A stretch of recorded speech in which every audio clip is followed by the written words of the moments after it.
Sa ginanap na papal conclave, hindi lamang si Pope Leo XIV ang pinag-usapan at pinusuan ng mga netizens. Pati na ang tatlong ibong ito. Ilang minuto kasi bago inanunsyo na meron ng bagong Santo Papa. Namataan silang patambay-tambay lang malapit sa makasaysayang chimenea ng Sistine Chapel. Hindi nila alam na meron na pala silang front row seats sa isa sa pinakamahalagang araw sa simbahang Katolika. At na lumabas na ang pinakaiintay na puting usok. Ang mga ibon, agaw eksena. Ang mga viral ibon, mga seagull. Mga ibong dagat sila. Pinaming makikita sa mga anyong tubig, gaya ng dagat, ilog at lawa. Madalas din silang maispatan sa mga bubungan.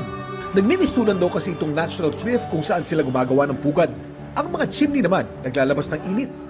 Kaya nagiging komportable ang mga seagulls kapag tumatambay dito tuwing malamig ang panahon.